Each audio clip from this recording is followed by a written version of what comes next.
On the night of my brother Derek Thompson's 35th birthday party, exactly 10 minutes after the champagne tower was filled, my father raised a crystal glass and called me a useless nobody in front of 42 guests. 3 seconds later, he handed Derek the keys to a $15 million mansion in Beverly Hills. Everyone applauded. Everyone except me. If you have ever sat quietly while your own family tried to erase your worth, tell me in the comments where you are watching from tonight. And if you have ever been underestimated by the people who should have known you best, take a second to like this video and subscribe. Stories like this matter because sometimes the quietest person at the table is the one holding the entire room together. My name is Natalie Thompson. I am 33 years old, and until that night, my family believed I was the most disappointing person in our bloodline. The party was being held at the French Laundry in Yountville, California. My father had rented the entire private dining room.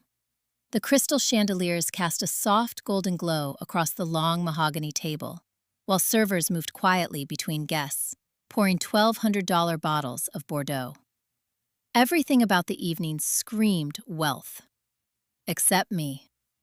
I was sitting at the far end of the table, wearing a plain navy blouse and black slacks that Naomi, my sister-in-law, had once described as something a middle school secretary might wear. My car keys rested beside my plate, a 15-year-old Toyota Corolla with faded paint and 200,000 miles. To my family, that car was proof of everything they believed about me. Failure.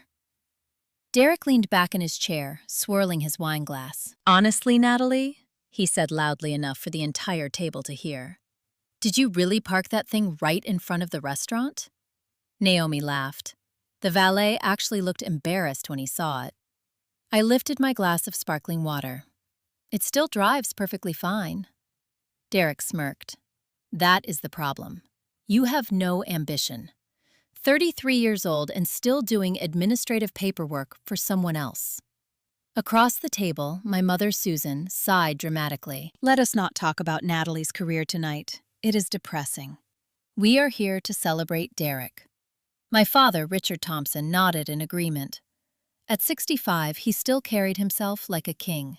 Expensive watch, perfect gray hair, voice that always filled a room. He pointed his glass toward Derek. "My son built the future of this family. The logistics company is thriving because of him." I took a slow sip of water. The logistics company he was praising had lost $18 million in the last 4 years. But in our family, reality was less important than appearances. Naomi leaned against Derek's shoulder. "Some people are just not built for success," she said, glancing at me. "But that is okay. Every family needs someone who keeps expectations realistic." My father chuckled. "Exactly." Then he turned toward me. "You see, Natalie, Derek has the killer instinct. Some people are born to build empires. Others are just genetic dead weight." A few guests laughed awkwardly. My face did not move. Inside, I was calmly counting. Not seconds, not insults. Assets. I knew exactly how much Derek's new mansion cost. $15,200,000. I also knew something my family did not. They had not actually paid for it. But the party continued. Dessert plates arrived, another round of wine.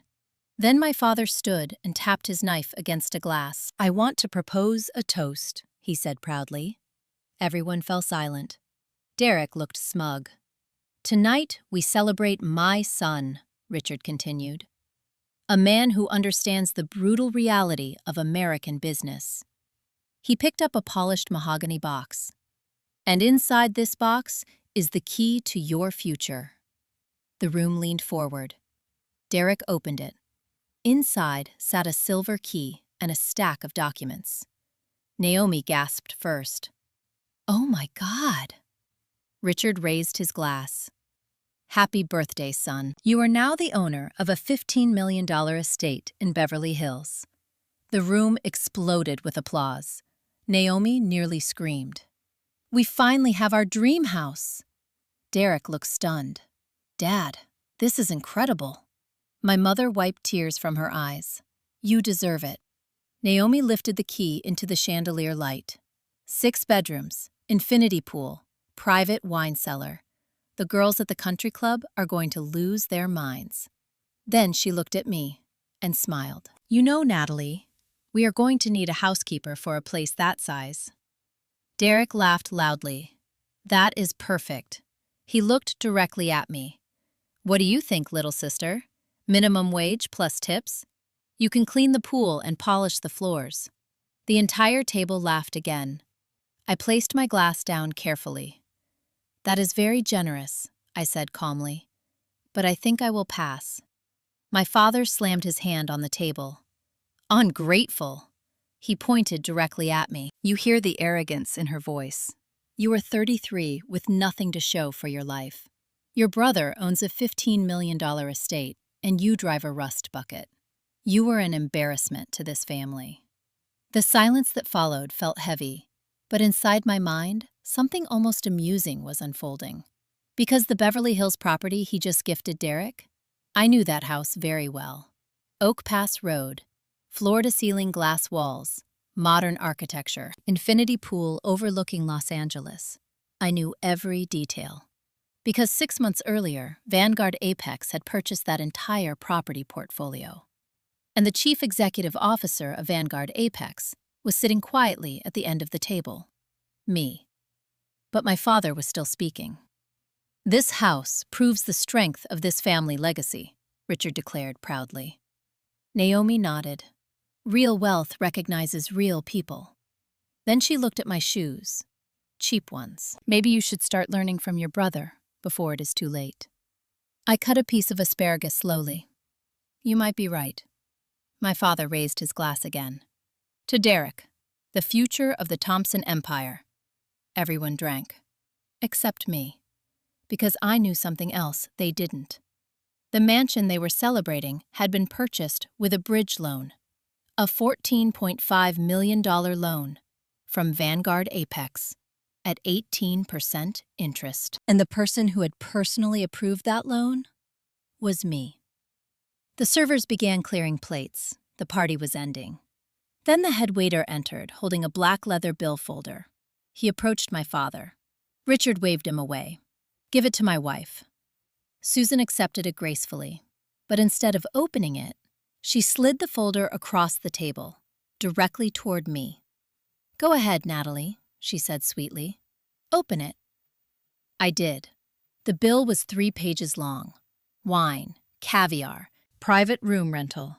At the bottom, in bold numbers, $50,000. I closed the folder slowly. Are you asking me to split the bill? Susan laughed. Split it? No, dear. You are paying it. I looked at her. You want me to pay $50,000? Naomi scoffed. You have no husband, no kids, barely any expenses. Stop being selfish. My father leaned back, smiling. Consider it your contribution to Derek's success. I folded my hands in my lap. No. The word froze the room. My father leaned forward. What did you say? No, I am not paying for a party I never wanted to attend. Derek slammed his hand down. You cannot even afford it.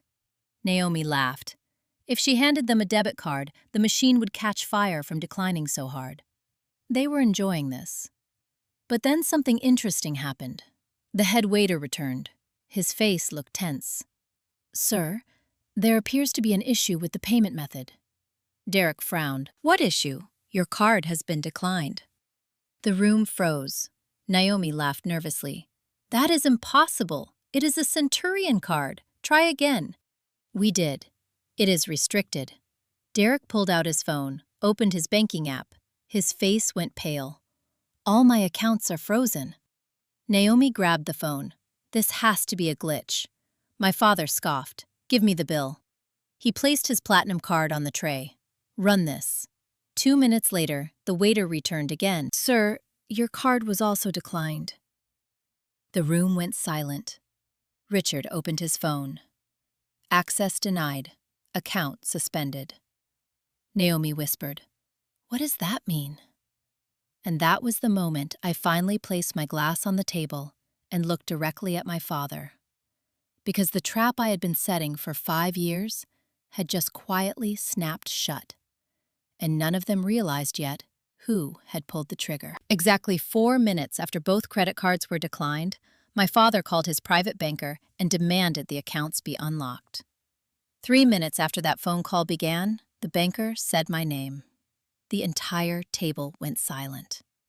But before I tell you what happened next, I want to ask you something. If you discovered that the person your family mocked for years secretly held the power to destroy everything they owned, would you tell them immediately? Or would you let them keep talking? Because I chose the second option. The private dining room had gone completely still. No music, no conversation. Just the faint ticking of an antique clock on the wall and the soft sound of Derek breathing too fast beside his untouched dessert plate. My father held his phone on speaker. The banker's voice echoed clearly across the table. "I am afraid I cannot remove the freeze, Richard. The order came from the primary guarantor." My father scoffed. "Primary guarantor? I am the guarantor. I built the company. I control the trust." "No, Richard," the banker replied calmly. "You are the beneficiary. The guarantor is someone else." My mother leaned forward. "Someone else?" "Yes. 5 years ago, your accounts were stabilized through an external capital guarantee." The room shifted slightly. I watched Derek glance at Naomi. Neither of them understood what that meant yet. My father's voice hardened. "Who signed that guarantee?" There was a pause. Then the banker answered, "Your daughter." The silence that followed felt like the air had been vacuumed out of the room. Derek blinked. Naomi frowned. My mother slowly turned her head toward me. Richard laughed, a loud, mocking laugh. "That is absurd. Natalie works as an administrative assistant." The banker did not laugh. "According to our records, Natalie Thompson is the sole guarantor through Vanguard Apex." The call disconnected. My father lowered the phone slowly. For a moment, nobody spoke. Then Derek slammed his hand on the table. "What did you do?" His voice cracked slightly. "Did you pay that guy to say that?" I shook my head. "No." Susan looked like she might faint. "Natalie, tell me that was a joke." It was not. 5 years ago, Dad was 3 days away from bankruptcy. Richard's head snapped toward me. "That is a lie." "No, it is documented. You were defaulting on 3 commercial loans totaling $82 million. Your logistics company had missed payroll twice. Your lenders were preparing asset seizure." My father's face turned red. "You know nothing about my finances." "Actually, I know everything about them, because I bought your debt." The table went quiet again. Naomi stared at me. "What does that even mean?" "It means Vanguard Apex purchased the loan packages your banks were about to call in." The room felt smaller suddenly. Derek laughed nervously. "You expect us to believe you own some massive finance company now?" "Not finance, real estate," my mother whispered. "Vanguard Apex, that sounds familiar." "It should. They own the Oak Pass Road property, the Beverly Hills mansion Derek just received." Naomi's eyes flickered toward the silver key on the table. Richard leaned forward slowly. "You are bluffing." "Am I?"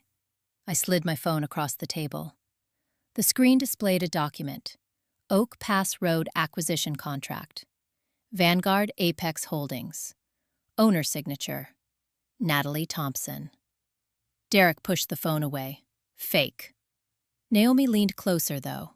Her expression changed slightly. Richard snatched the phone. "You think a fake PDF scares me?" He tossed it back. "You cannot trick me.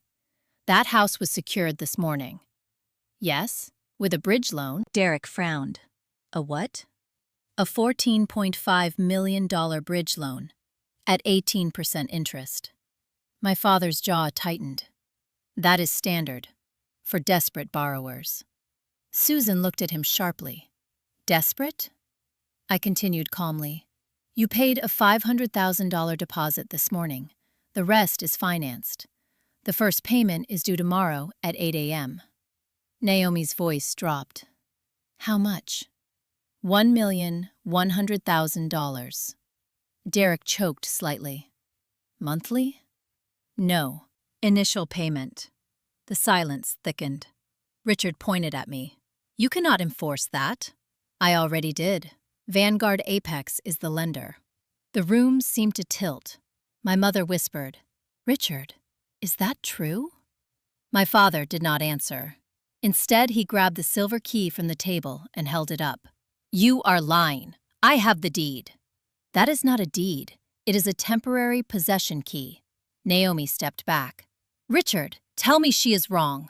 My father slammed the key down. This is intimidation. I shook my head slowly. No, it is math. When the payment fails tomorrow morning, the property goes into default. Vanguard Apex seizes the house, and because the loan was collateralized with your logistics company, Derek looked up sharply. What? The company transfers ownership. To me. The room exploded with voices, Susan crying, Derek shouting, Naomi pacing. My father just stared at me. Finally, he spoke quietly. You are insane.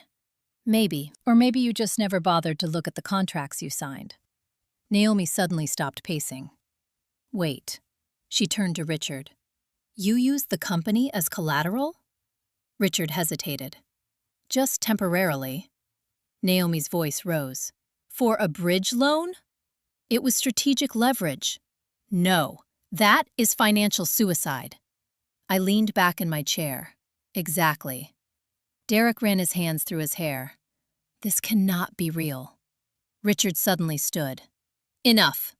He pointed at me. You think you can scare us with fake contracts? I will call Vanguard Apex directly. He pulled out his phone. I play golf with their regional executives. They know me. They will fix this immediately. He dialed a number confidently. Put it on speaker, Susan whispered. My father did. The phone rang. 1 ring, 2 rings, 3 rings. Then someone answered. Vanguard Apex Executive Office. Richard smiled triumphantly. Good evening. This is Richard Thompson. There has been an error with my accounts. I need to speak with your Chief Operating Officer immediately. 1 moment. Soft music played briefly. Then another voice came on the line. This is Oliver Montgomery, Chief Operating Officer. How can I assist you? My father straightened. Yes, Oliver. This is Richard Thompson, one of your VIP clients.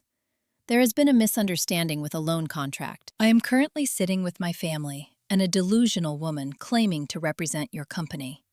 The room was silent. Oliver spoke calmly. You must be referring to Natalie. Richard laughed again. Yes, that is the one. My daughter. She believes she runs Vanguard Apex. Oliver paused. Then he said something that changed everything.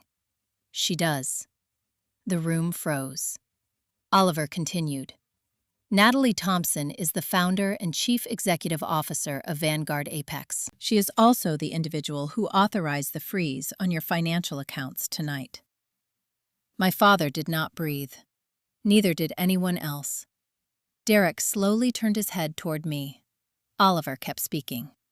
Additionally, due to the withdrawal of her financial guarantee, your trust accounts have been liquidated. Your logistics company is currently under seizure review, and the Oak Pass Road property loan has entered pre-default status.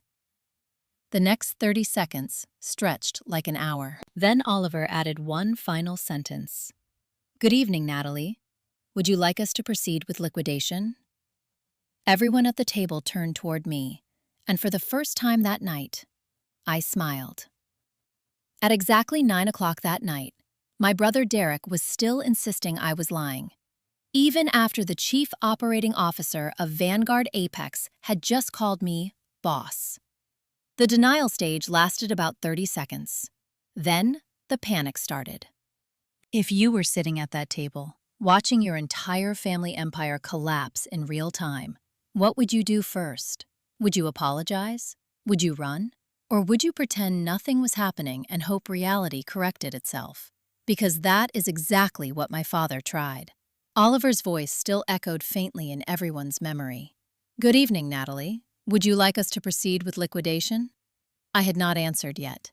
and my family was desperately clinging to that silence like a life raft. Richard cleared his throat. The powerful businessman voice returned, but weaker now. Oliver, there is clearly a misunderstanding. The speakerphone remained silent. I am sure my daughter is playing some sort of elaborate prank. Another pause. Then Oliver spoke again. There is no misunderstanding. Your accounts were frozen under the direct authority of the chief executive officer. Richard's fingers tightened around the phone. My daughter is not the CEO of Vanguard Apex. The answer came calmly. Yes, she is. Across the table, Derek suddenly stood up. This is insane. He pointed at me like I was some criminal mastermind. She works as an assistant in a windowless office. She drives a 15-year-old Toyota. Naomi nodded aggressively. Exactly. This is identity theft. You people are being scammed. I leaned back in my chair. You are free to believe that. Derek turned back to the phone. Mr. Montgomery, I demand you verify her identity. Silence. Then Oliver asked something interesting. Natalie, would you like me to proceed with verification? I answered calmly. Yes. Derek folded his arms smugly. Finally. Oliver continued. Richard Thompson, Derek Thompson, Naomi Thompson, and Susan Thompson are currently seated in the private dining room of the French Laundry in Yountville. 14 guests remain in the adjacent dining area. Your dinner bill totals $50,380. Derek's smug smile faded. Oliver continued. Natalie arrived at 7:22 p.m., driving a 2008 Toyota Corolla, registered under a Shell holding company. Her primary vehicle is a custom armored Maybach stored in Manhattan. Naomi slowly sat back down. Oliver kept going. The Oak Pass Road property you believe you purchased today is held under a bridge loan issued by Vanguard Apex Lending Division. Principal, $14.5 million. Interest rate, 18%. Collateral, Thompson Logistics Corporation. Payment deadline, tomorrow, 8 a.m. He paused. The room felt frozen. Verification complete. My father lowered the phone slowly. Nobody spoke. Finally, Naomi whispered something. Richard, you told us the house was paid in cash. Richard did not look at her. It was a strategic loan. Derek exploded. Strategic? You leveraged the entire company. It was temporary. I watched them quietly. Watching arrogance collapse is a strange experience. It rarely happens all at once. It breaks in stages. First denial, then anger, then desperation. Naomi stood up suddenly. $14 million at 18% interest? Her voice echoed off the walls. That is predatory, Richard snapped. Do not lecture me about finance. Naomi pointed at the phone. You just lost every account we have. The trust fund, the credit lines, the company, and the house. Richard slammed the phone onto the table. Enough. He turned toward me. What do you want? The question hung in the air. My mother looked up. Natalie, please. Her voice was shaking. You made your point. Undo it. Call Oliver and fix this. Derek nodded quickly. Yes, very funny prank. Now end it. I tilted my head slightly. You still think this is a prank? Derek scoffed. You cannot destroy an entire company overnight. Actually, I looked at the phone. Oliver. Yes, Natalie. Proceed with Phase 1. My father stood abruptly. What does Phase 1 mean? Oliver answered. Corporate asset lock begins at midnight. All company bank accounts remain frozen. Security teams will secure Thompson Logistics headquarters. Employees will be notified tomorrow morning. Derek looked like he had been punched. Security teams? Yes, Derek whispered. We have 300 employees. Correction, Oliver replied. You had 300 employees. Vanguard Apex will restructure operations immediately. Naomi stepped away from Derek. You are shutting down the company? Not shutting down. Acquiring. The word acquisition echoed across the table like a gunshot. Richard slammed both hands onto the table. You cannot steal my company. Oliver remained calm. You signed the collateral agreement this morning. Default activates asset transfer. Richard looked at me. You set this up. No, you did. You just never read the contract. Derek whispered something under his breath. My God. Naomi turned slowly toward me. You planned this. Not tonight. 5 years ago. Susan stared at me. 5 years? Yes, that was when I bought the debt that saved the company. Richard shook his head slowly. Why? Why hide it? Because I wanted to see who you really were. The room fell silent again. Amy finally asked the question nobody else had dared to say. How much money do you actually have? I answered honestly. Enough. Derek laughed bitterly. That is not an answer. Fine. Last quarter, Vanguard Apex managed $40 billion in real estate assets. Naomi stopped breathing for a second. 40. My father whispered something. Impossible. Is it? I picked up my phone and opened a financial report. Then I slid it across the table. Derek grabbed it. His eyes scanned the numbers, then widened. Naomi leaned over his shoulder. Her voice dropped. This is audited. Yes. Derek slowly lowered the phone. You are a billionaire. Technically. My mother began crying again. All these years. Richard stared at me. You let us believe you were a failure. You decided that on your own. He shook his head. Why destroy us? Because tonight, you tried to make me pay $50,000 for the privilege of being humiliated. I leaned forward slightly. And because you bought a $15 million house using my money. Richard whispered something. This is not revenge. No, this is accounting. Naomi sat down slowly. She looked at Derek, then at me, then back at Derek. And suddenly she asked a question that made Derek visibly nervous. Derek, how much money do we actually have right now? Derek did not answer. So Naomi grabbed his phone. She opened the banking app. Her eyes widened. $6,000. She looked at him. 6,000? Derek swallowed. Most of our expenses were charged to the company card. Naomi's face changed. You mean the card that just got frozen? Yes. She stared at him for a long moment. Then she whispered something that sounded almost like disbelief. We are broke. The word hung in the air. And that was when the head waiter quietly stepped back into the room. Excuse me. Everyone turned toward him. He looked extremely uncomfortable, but someone still needs to settle the dinner bill. $50,000. The entire table looked at each other. No one moved. The waiter glanced at me nervously, then at the others. Finally, Derek said something that perfectly summarized the entire night. Natalie, can you just pay it? I smiled. No. And the silence that followed was the loudest sound in the room. But the night was far from over, because exactly 60 seconds later, every phone in the restaurant received the same breaking news alert. Exactly 60 seconds after Derek asked me to pay the $50,000 bill, every phone in the restaurant lit up at the same time. Not one phone, not a few. Every phone. Mine, Derek's, Naomi's, my father's, even the waiter's device in his apron pocket. The entire restaurant filled with the same sharp notification sound. Ping, ping, ping. Conversations outside the private dining room suddenly stopped. Glasses paused midair. People began checking their screens. Derek frowned at his phone. What now? Naomi grabbed hers. Another financial alert? My father ignored the noise completely. He was still staring at me, like he was trying to figure out whether I was a stranger or the daughter he had raised. I did not reach for my phone, because I already knew what the notification said. The timing had been scheduled hours earlier. Precision matters when you dismantle someone's illusion. The waiter looked down at his screen. His eyebrows slowly lifted. Then he glanced at me.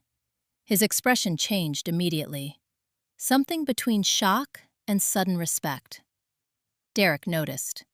Why are you looking at her like that? The waiter hesitated. Sir, I believe you may want to check the news alert. Derek scoffed. I am a little busy watching my sister pretend she owns a trillion-dollar company. Naomi had already opened hers. Her face froze. She blinked twice, then leaned closer to the screen. Richard. Her voice sounded tight. You need to see this. My father grabbed his phone impatiently. What now? For several seconds, nobody spoke. Then Derek whispered, What the hell? My mother looked up. What is it? Naomi slowly turned her phone toward the table. The headline filled the screen. Forbes breaking. The secret billionaire behind Vanguard Apex revealed. Richard read it aloud, then stopped. The subheadline was even worse. Net worth estimated at $40 billion. Derek grabbed the phone. This is fake. He scrolled, then froze. Naomi whispered, Scroll down. Derek did. And that was when the photo appeared. A professional portrait. Sharp navy suit. Floor-to-ceiling Manhattan skyline behind me. Arms folded. Calm expression. The caption read, Natalie Thompson, founder and CEO of Vanguard Apex. Derek slowly lifted his eyes. From the phone, to me, back to the phone, then to me again. He looked like someone trying to understand a magic trick. My mother made a soft, choking sound. That cannot be real. I finally reached for my own phone, just to confirm the article had gone live properly. It had. Exactly 9 p.m., right on schedule. Richard stared at the image. His breathing had changed. Slow, heavy. Then he whispered something. 40 billion. Naomi sank into her chair. $40 billion. My mother looked like she might collapse.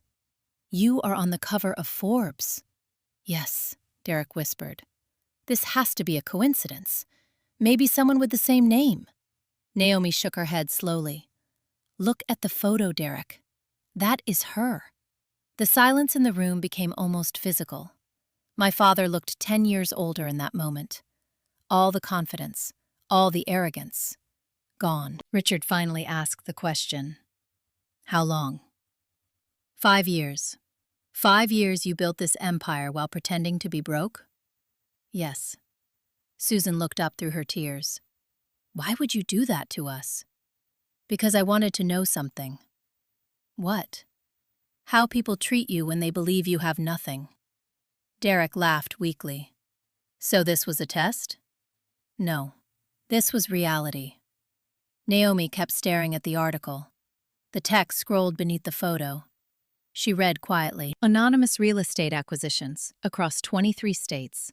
Private investment strategy. $40 billion portfolio.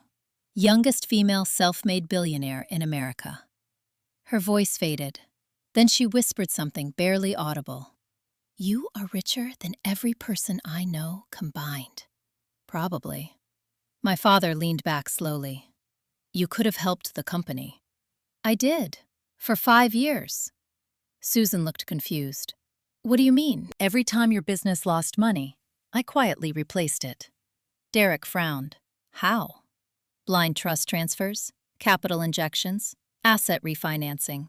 You never noticed because you never looked at the numbers. Richard's face twisted. You kept us alive. Yes. Then why destroy us now? I looked directly at him. Because tonight, you proved something. What? You would rather humiliate your daughter than ask for help. Nobody spoke. Outside the dining room, people were whispering. Word was spreading fast. A few guests had clearly read the article. They were peeking through the glass doors. The head waiter stepped back into the room. His tone had changed completely. Ms. Thompson, he addressed me now, your driver has arrived. Derek looked confused. Driver? I stood up slowly. The chair slid quietly across the floor. Susan watched me like she was seeing me for the first time. Natalie, she whispered, you are really that woman. Yes. My father finally asked something honest. Why tell us tonight? Because you handed Derek a house that belongs to my company. Richard looked at the silver key on the table. His hands began shaking again. That house, yes, is mine. Naomi closed her eyes briefly. Oh, my God. Derek grabbed the key. You cannot just take it back. Actually, I can. Loan default. Asset seizure. Derek slammed the key down. This is insane. Maybe, but it is also legal.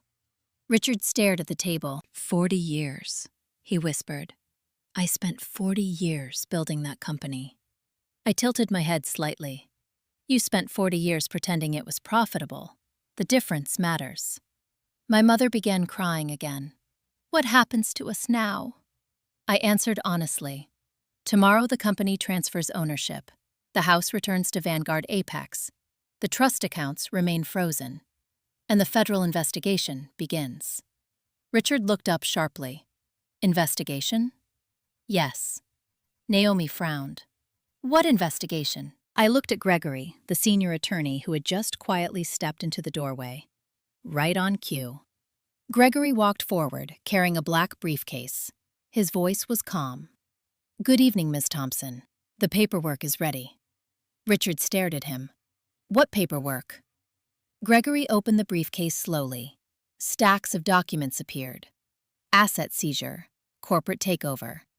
But the bright red folder on top made Naomi's face go pale. She whispered, What is that? Gregory answered calmly. Evidence.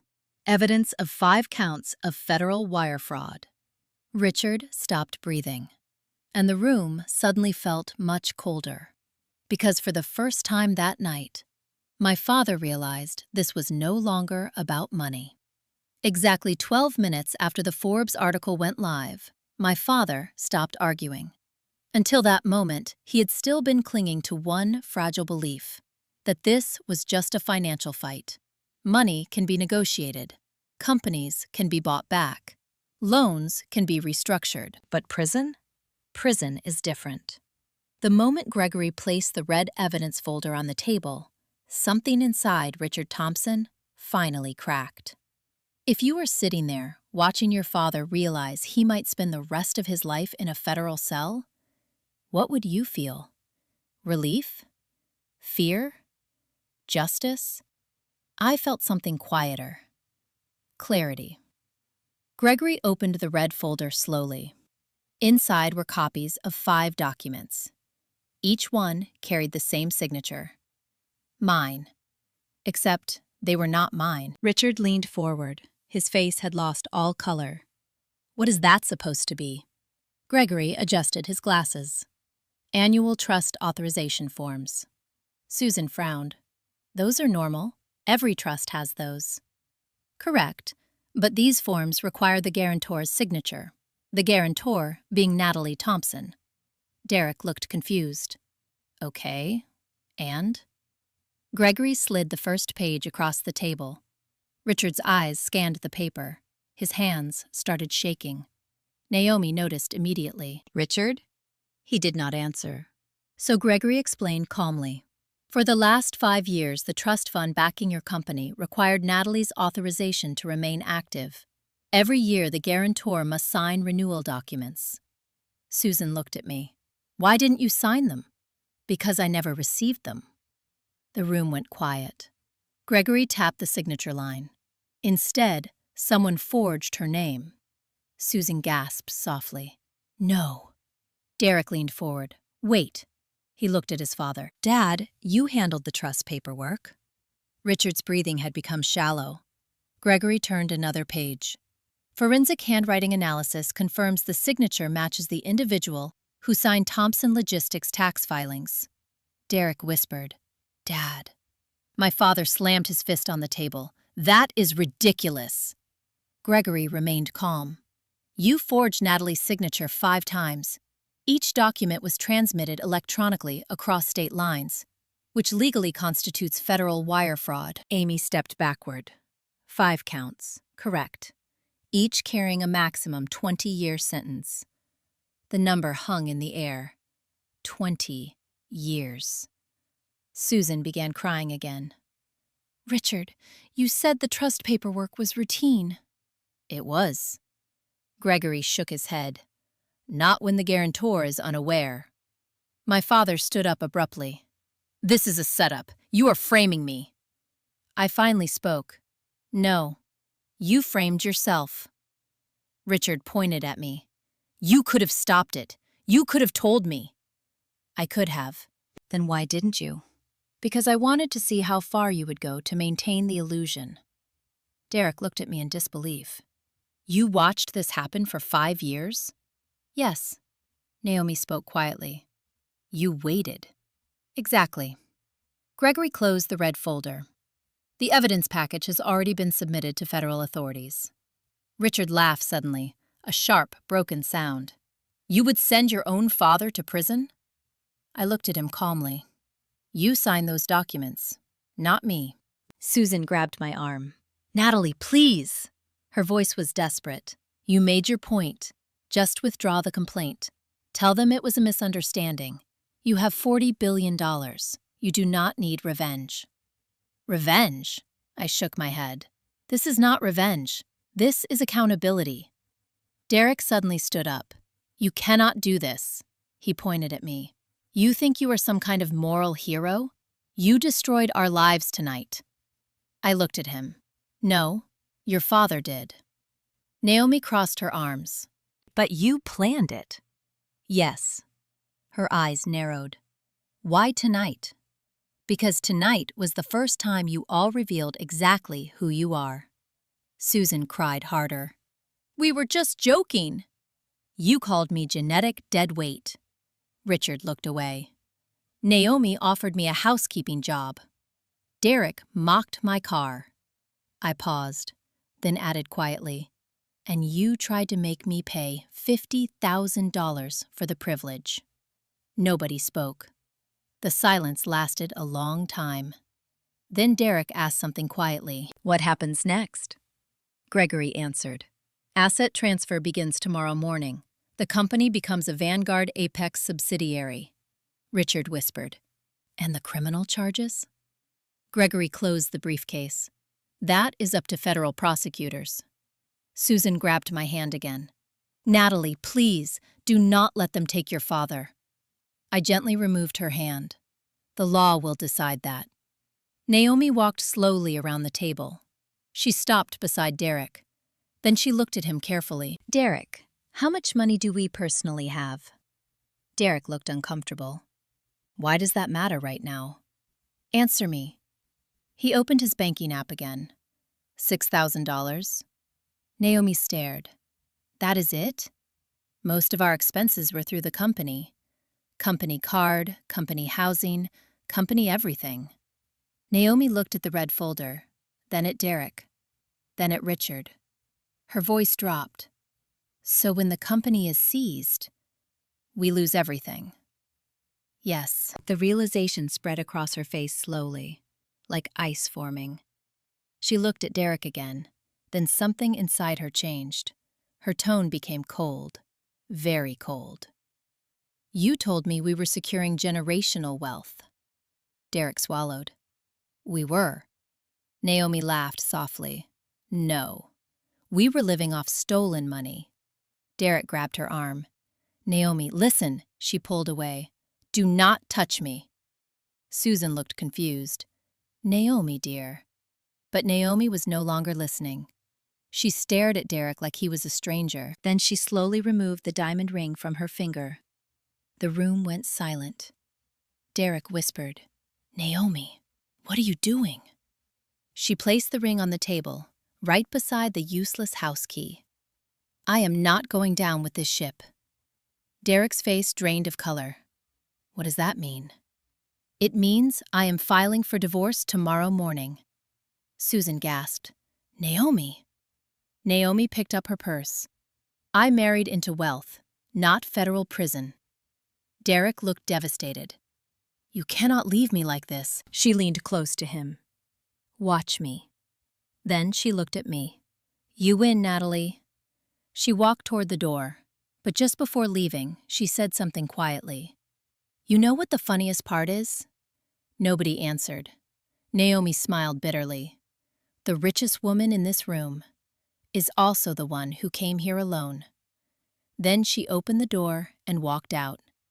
The door closed behind her, and 10 seconds later, The sound of police sirens echoed outside the restaurant. Exactly 20 seconds after Naomi walked out of the private dining room, the police sirens outside grew loud enough that everyone in the restaurant could hear them. At first, it sounded distant, then closer, then unmistakable. 2 patrol cars, maybe 3.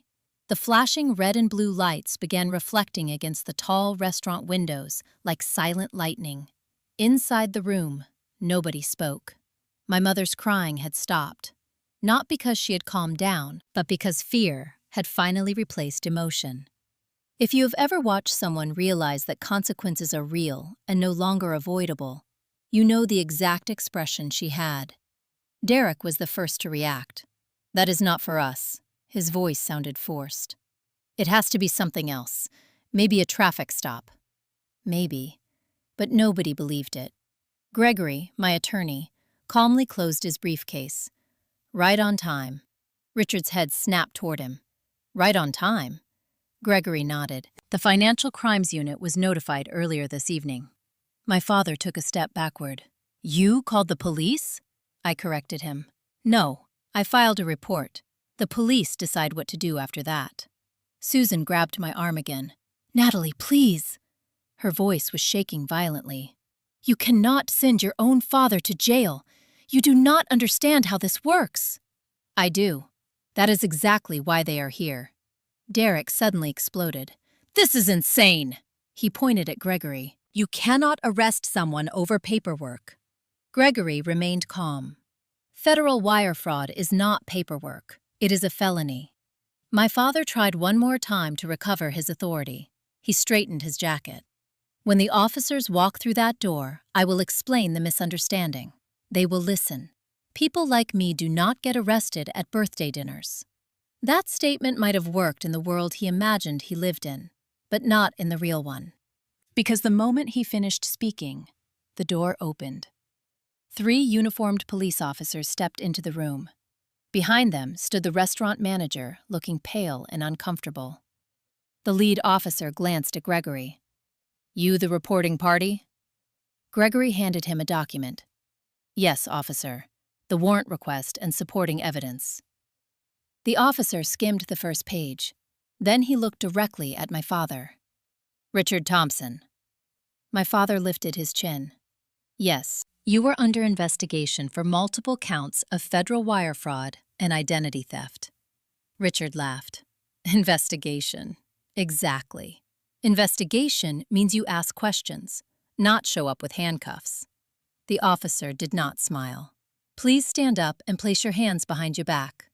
For a moment, nobody moved. Not the officers, not Richard, not Derek. Then Derek shouted, "This is harassment." My father pointed at me. "This woman is abusing her wealth to manipulate the legal system." The officer finally looked at me. "Miss Thompson, just verifying, you are the reporting victim in this case." "Yes." "And the guarantor whose signature was forged?" "Yes." He nodded. "Thank you." Then he turned back to Richard. "Sir, hands behind your back." Richard's voice dropped. "You have no idea who I am." "Actually, I do." The officer gently but firmly took his arm. "And tonight, you are someone under arrest." The handcuffs clicked shut. The sound echoed in the room, metal on metal. Sharp. Final. Susan screamed, "Richard!" She rushed forward, but another officer stepped between them. "Ma'am, please step back." Derek looked frozen. His brain seemed unable to process what he was seeing. His father, the man who controlled everything his entire life, standing there in handcuffs. "No," Derek whispered. "This is not happening." Then he looked at the officers. "Take the cuffs off him, now." The officer raised an eyebrow. "Are you obstructing an arrest?" Derek shook his head violently. "No, I'm explaining that you are making a mistake." My father tried one last time. "Natalie." He said my name quietly, for the first time in years, without anger. "Tell them to stop." I looked at him. "You signed those documents. You knew it was illegal. You watched me struggle for years and still chose to humiliate me tonight." His shoulders dropped slightly, the arrogance finally gone. Then he asked something surprising. "Do you hate me that much?" I thought about it. "No, I do not hate you." "Then why?" "Because actions have consequences." The officer began leading him toward the door. Susan collapsed into a chair. Derek suddenly snapped out of a shock. "Wait!" He stepped forward. "You cannot arrest him without a lawyer present." The officer looked back. "You can absolutely be arrested without a lawyer present. That is why Miranda warnings exist." Derek looked at Gregory desperately. "Say something." "You are a lawyer." Gregory simply watched. "My client has exercised her legal rights." Derek's face turned red. "You are destroying our family." I answered quietly. "No, your father did that 5 years ago."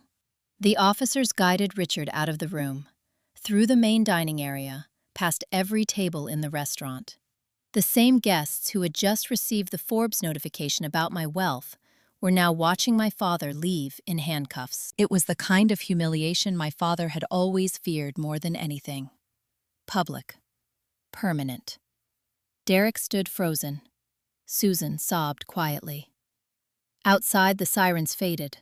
The police cars drove away. And for the first time in my entire life, my father was not the most powerful person in the room. The silence that followed lasted nearly a full minute. Then Derek finally looked at me again. His voice sounded different now. Not arrogant, not angry, just small. "You ruined everything." I shook my head. "You still do not understand." "Understand what?" "This is only the beginning." Derek frowned. "What do you mean?" I looked at Gregory. He opened the briefcase again. Inside was another folder, gray, much thicker than the red one. Gregory placed it on the table. "This is the financial audit of Thompson Logistics." Derek stared at it. "So?" Gregory's voice was calm. "Your father is not the only person named in the investigation." Derek blinked. "What?" "Because according to the company records, you approved several of the transactions connected to those forged documents." Derek's face turned completely white. And that was the moment he realized something even worse than losing the company. He might be next. Exactly 6 minutes after the police cars drove away with my father in the back seat, my brother Derek finally stopped talking. Up until that moment, he had been pacing the private dining room like a trapped animal, arguing, blaming, threatening lawsuits. But when Gregory placed the gray audit folder on the table and said Derek's name was inside it, something changed. He went quiet. Dangerously quiet. If you have ever watched someone realize the ground beneath their feet has disappeared, you know the silence I am talking about. Derek slowly sat down. He did not look at me. He stared at the folder. The restaurant outside had gone back to its normal low murmur, but the energy had changed. People were still whispering, still glancing toward the private room. Everyone knew something big had just happened. Susan wiped her eyes. "Derek, what is he talking about?" Derek did not answer, so Gregory did. "During our audit of Thompson Logistics, we discovered several financial approvals signed under your executive authority." Susan frowned. "Executive authority?" Derek nodded slowly. "Vice President." Gregory opened the gray folder. Inside were dozens of documents. Transfer records, loan approvals, expense authorizations. These transactions occurred during the same period your father submitted the forged trust documents. Derek leaned forward. Those were normal operations. Gregory slid one sheet across the table. $7 million capital transfer, authorized by Derek Thompson. Derek's jaw tightened. Yes, for fleet expansion. Gregory flipped the page. Except the fleet was never purchased. Derek looked confused. What? The funds were redirected to cover the company's operating losses, which were being hidden from the guarantor, meaning me. Derek swallowed. That was Dad's decision. Gregory nodded. Probably, but the approval signature belongs to you. Susan gasped. Derek. Derek finally looked at me. You knew. Yes. For how long? 3 weeks. His eyes widened. 3 weeks you knew I could be implicated, and you still let this happen tonight? I answered calmly, yes. Why? Because tonight showed me exactly who you really are. Derek shook his head slowly. You set me up.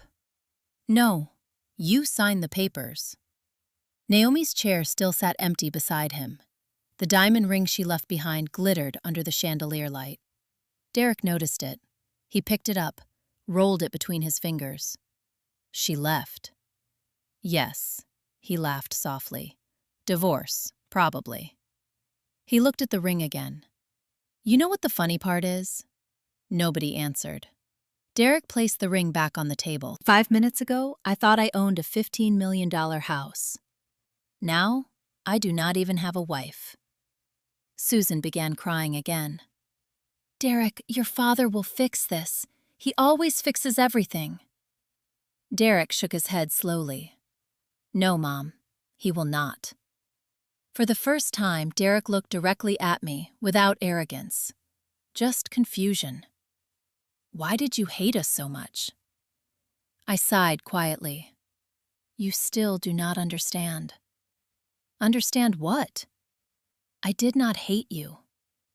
Then why destroy us? Because you spent your entire life treating me like I did not exist. Derek frowned. That is not true. Really? I leaned forward slightly. When was the last time you asked about my life, my work, my goals? Derek hesitated. Exactly, Susan whispered. We thought you were struggling. You never asked. Silence returned. Gregory closed the audit folder. For the record, Mr. Thompson, we have not filed charges against you. Yet. Derek looked up sharply. Yet? Correct. The federal investigation will determine intent. If prosecutors believe you knowingly participated in the fraud, charges could follow. Derek ran both hands through his hair. What do I do now? Gregory answered simply, hire a lawyer. Derek laughed bitterly. With what money? Nobody had an answer. The waiter quietly stepped back into the room again. His tone was extremely polite now. Miss Thompson? Yes. Your driver asked if you are ready. I nodded. Almost. The waiter glanced at the table. Sir? He looked at Derek. The bill, $50,000. Derek stared at it. He looked at Susan. She shook her head. I do not have that kind of money. Derek laughed again. Then he looked at me. Natalie. His voice sounded strangely calm. Are you really going to leave us here with this bill? I stood up slowly. Yes. Derek shook his head. $40 billion and you cannot cover dinner? I picked up my phone. It is not about the money. Then what? Respect. Derek looked at the bill again, then back at me. You know something. What? You always were the smartest one in the family, but you were also the coldest. Maybe. He leaned back in his chair. Go ahead. Leave. Enjoy your empire. He gestured toward the door. Just remember something. I paused. What? Derek smiled faintly. You might have won tonight, but you are still alone. The words hung in the air. Susan cried quietly beside him. Gregory waited by the door. And for a moment I considered Derek's statement. Then I answered honestly. Being alone is better than being surrounded by people who want you small. I picked up my handbag, the silver key, the rejected credit cards, the diamond ring. All still sat on the table like relics from another life. Then I turned and walked toward the exit. But just as I reached the doorway, Gregory's phone vibrated. He glanced at the screen, then looked at me. Natalie. Yes. You should see this. What? The news coverage just escalated. I frowned slightly. How? Gregory turned the phone toward me. Every major financial network in the country was now broadcasting the same headline. Forbes confirms, secret billionaire Natalie Thompson takes control of Thompson Logistics. But that was not the part that made Gregory pause. The next line was, federal investigation expands into possible corporate fraud network. I looked at the screen. then at Derek, because suddenly something felt wrong, much bigger than my family. And for the first time that night, I realized this story might not be over. At exactly 9:23 that night, while I was standing in the doorway preparing to leave the restaurant, Gregory showed me the news alert that changed everything. The investigation was expanding. Not just my father, not just Derek. A network. Those were the words on the screen, and networks do not appear out of nowhere. They connect people. Money, companies, secrets. If you were in my place at that moment, with $40 billion behind you and a family empire collapsing in front of you, would you walk away? Or would you stay and find out who else was involved? Because suddenly, I had a new question, and it was bigger than revenge. Much bigger. I stepped back into the private dining room. Derek noticed immediately. "Thought you were leaving." "I almost did." He frowned. "Then why are you still here?" I placed Gregory's phone on the table. "Look at the headline." Derek leaned forward slowly. Susan wiped her eyes and looked as well. "Corporate Fraud Network." Derek frowned. "What does that mean?" "It means investigators think this is bigger than Dad." Derek laughed weakly. "Of course it is not bigger. He did the paperwork. He forged the signatures. Case closed." Gregory shook his head. "Unfortunately, it is rarely that simple." Derek's voice sharpened. "Explain." Gregory opened the gray audit folder again. "When we reviewed the financial records, we noticed something unusual." Susan whispered. "What?" "Several transactions moved through offshore intermediaries before reaching the company." Derek looked confused. "That is normal for international logistics." Gregory nodded. "Except these transfers were not related to shipping operations." "Then what were they?" Gregory flipped a page. 14 separate wire transfers. Total value, $63 million. The room went silent again. Susan looked horrified. "Richard never told me about that kind of money." Gregory continued. "Each transfer originated from a holding company registered in Delaware, then passed through accounts in Luxembourg, before arriving at Thompson Logistics." Derek frowned. So. Gregory tapped the document. "That holding company has only one recorded director." Derek leaned closer. "Who?" Gregory turned the page toward him, the name printed at the top. Naomi Carter Thompson. Derek froze. Susan whispered, "Naomi?" Gregory nodded. "Your wife controlled the intermediary company." Derek stared at the page. "No, that is impossible." "Why?" "Because Naomi never handled company finances." I finally spoke. "Are you sure about that?" Derek looked at me. "Yes, Naomi handled charity events, social stuff, nothing financial." Gregory calmly slid another document across the table. Articles of Incorporation, Delaware. Director, Naomi Carter Thompson. Derek grabbed the paper. His eyes scanned the signature. His voice dropped. "That is her handwriting." Susan shook her head. "Why would Naomi move money through offshore accounts?" Gregory answered carefully. "Possibly to hide its origin or destination." Derek looked stunned. "You think Naomi was stealing from the company?" I shook my head. "No, something else." Derek looked up. "What?" Naomi knew the company was failing. He frowned. So she built an escape route," Susan whispered. "Escape from what?"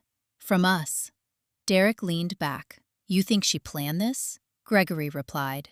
"The transfers started 2 years ago," Derek whispered. 2 years. That meant Naomi had been quietly moving money long before tonight, long before the Forbes article, long before the arrest. Susan looked devastated. "She married into the family. Why would she rob us?" I corrected her gently. "She did not rob you. She protected herself." Derek stared at the documents again. $63 million. Where is it now? Gregory closed the folder. "That is the problem. The money disappeared. No final destination account. Just gone." Derek looked at the empty chair Naomi had been sitting in earlier. Then he whispered something. She knew. Knew what? That everything was about to collapse. Susan looked confused. How could she know? Derek slowly turned toward me. Because Natalie's company bought the debt. He exhaled slowly. Naomi must have found out. And when she did, Gregory finished the sentence. She started moving money, preparing to disappear. Susan gasped. Disappear? Derek grabbed his phone. He dialed Naomi immediately, straight to voicemail. He tried again. Same result. Derek lowered the phone slowly. She turned it off. Gregory looked at his own screen. Actually, no. What? Her phone signal disappeared 15 minutes ago, Susan whispered. When she left the restaurant. Gregory nodded. Likely. Derek looked at me. You scared her away. No, I exposed the truth. Derek slammed his fist lightly on the table. $63 million. You are telling me my wife stole $63 million. Gregory shook his head. We are not certain she stole it. Then where did it go? That is what investigators want to know. The silence stretched again. Outside the restaurant, the night had grown darker. The parking lot lights reflected off polished cars. I glanced toward the window. Something felt wrong. Not dangerous, just unfinished. Gregory closed the folder again. Natalie. Yes, this changes things. How? If Naomi moved money through the company, prosecutors may expand the investigation. Derek whispered. Meaning you may become a witness. Or a suspect.